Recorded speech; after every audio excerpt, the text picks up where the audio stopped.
Assalamualaikum warahmatullahi wabarakatuh. Perkenalkan, nama saya Andi Dewi Saputri dari kelompok 5.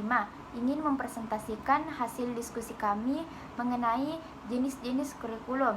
Nah, adapun jenis-jenis kurikulum yang pertama yaitu separate subjek kurikulum, di mana kurikulum ini merupakan bahan pelajaran yang disajikan dalam bentuk subject matter atau mata pelajaran yang terpisah-pisah yang satu dengan yang lainnya. Kurikulum ini dengan kentarannya memisahkan antara satu mata pelajaran dengan yang lainnya, seakan-akan ada batas pemisahan antara suatu kelas dengan kelas lain. Nah, subject matter atau biasa disebut juga dengan mata pelajaran itu merupakan hasil pengalaman manusia sepanjang sejarah yang berupa pengetahuan dan kebudayaan yang dikumpul sejak dahulu, lalu disusun secara logis dan sistematis, disederhanakan dan disajikan kepada peserta didik yang disesuaikan dengan usianya masing-masing. Nah, contohnya itu seperti dahulu pernah tersaji mata pelajaran untuk sekolah rakyat 6 tahun atau sekarang itu disebut dengan sekolah dasar. Nah, di situ terdiri atas ilmu tumbuh-tumbuhan, ilmu hewan, ilmu tubuh manusia, ilmu kesehatan, dan terdapat juga ilmu alam.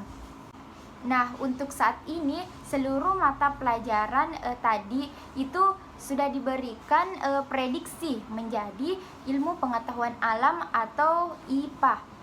Tentu saja konsep dasar tinjauannya sangat tidak selaras menggunakan 5 mata pelajaran yang terdahulu.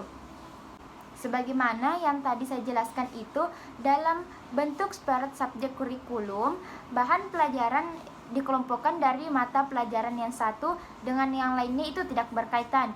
Contohnya IPA, IPS, sejarah, bahasa, agama, geografi, dan biologi. Nah, bentuk kurikulum tadi itu mendeskripsikan tiap mata pelajaran yang dirangkai terpisah-pisah tanpa terdapat interaksi menggunakan mata pelajaran lain. Kemudian, adapun kelebihan separate subjek kurikulum yaitu sebagai berikut. 1.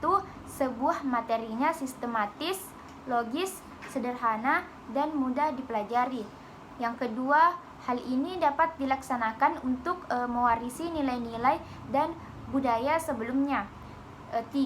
Kurikulum dapat dengan mudah diubah dan dikembangkan, sehingga bentuk kurikulum ini mudah untuk dimodelkan, dibentuk, didesain, dan diperluas. Nah, yang keempat atau yang terakhir itu dipersempit untuk memudahkan penyesuaian waktu yang tersedia.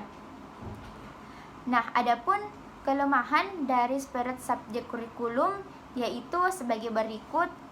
1. Sebuah materi pembelajaran yang diberikan atau dipelajari secara terpisah-pisah. Tidak adanya hubungan antara satu materi dengan materi yang lain.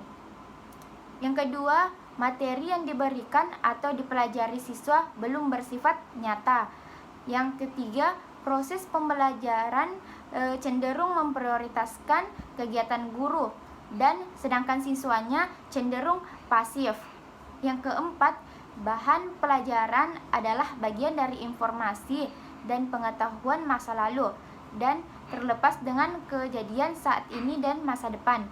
Nah, yang kelima, pelajaran tidak didasarkan pada aspek masalah sosial yang dihadapi siswa dan kebutuhan masyarakat. Kemudian yang keenam atau yang terakhir yaitu proses dan materi pembelajaran tidak terlalu mempertimbangkan bakat, tuntutan, dan kebutuhan murid. Baik, saya akan melanjutkan materi dari rekan saya, yaitu correlate curriculum. Correlate curriculum merupakan pola organisasi materi atau konsep-konsep yang dipelajari dalam suatu pelajaran, dikorelasikan dengan pelajaran lainnya. Model kurikulum mengintegrasikan semua bidang ilmu. Jadi antara satu bidang ilmu dengan bidang ilmu yang lainnya yang saling berhubungan, dan mata pelajaran disajikan saling berhubungan antara satu dengan yang lainnya, sehingga pada model kurikulum ini dilihat keterpaduan antara semua mata pelajaran. Bentuk kurikulum ini dapat digambarkan sebagai berikut. Baik, materi selanjutnya yaitu Broad Fields Curriculum. Broad Fields Curriculum menurut Taba dikutip Abdullah Aidi, the broad curriculum is essentially an effort to automatization of curriculum by combining several specific areas, large fields. The broad curriculum adalah usaha meningkatkan kurikulum dengan mengkombinasikan beberapa mata pelajaran. Selanjutnya, saya akan membahas mengenai integrated curriculum. Kurikulum terpadu adalah kurikulum yang menyajikan bahan pembelajaran secara unit dan keseluruhan tanpa mengadakan batas-batas satu pelajaran dengan yang lainnya.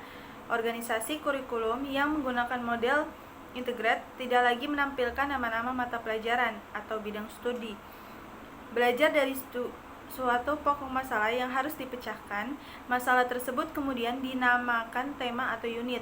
Belajar berdasarkan unit bukan hanya menghafal sejumlah fakta, tetapi juga mencari dan menganalisis fakta sebagai bahan untuk memecahkan masalah. Dengan belajar melalui pemecahan masalah itu, diharapkan perkembangan siswa tidak hanya terjadi pada segi intelektual, tetapi juga seluruh aspek seperti sikap, emosi, dan keterampilan. Ada beberapa kekurangan maupun kelebihannya. Yang pertama yaitu kita akan membahas mengenai kekurangannya. Kekurangan dari kurikulum. Nah, yang pertama itu ditinjau dari ujian akhir atau tes masuk yang uniform. Maka kurikulum ini akan banyak menimbulkan keberatan. Yang kedua, kurikulum ini tidak memiliki urutan yang logis dan sistematis. Yang ketiga, diperlukan waktu yang banyak dan bervariasi sesuai dengan kebutuhan siswa maupun kelompok. Yang keempat, guru belum memiliki kemampuan untuk menerapkan kurikulum bentuk ini. Sementara itu, kita akan membahas mengenai kelebihan dari kurikulum. Yang pertama, itu mempelajari bahan pelajaran melalui pemecahan masalah dengan cara memadukan beberapa mata pelajaran secara menyeluruh dalam menyelesaikan topik atau permasalahan. Yang kedua, memberikan kesempatan pada siswa untuk belajar sesuai dengan bakat, minat, dan potensi yang dimilikinya secara individu. Yang ketiga, memberikan kesempatan pada siswa untuk menyelesaikan permasalahan secara komprehensif dan dapat mengembangkan belajar secara bekerja sama atau kooperatif. Dan yang kelima yaitu memberikan kesempatan pada siswa untuk belajar secara maksimal. Sekian yang dapat kelompok kami sampaikan mengenai materi jenis-jenis kurikulum. Semoga dapat bermanfaat. Wassalamualaikum warahmatullahi wabarakatuh. Terima kasih.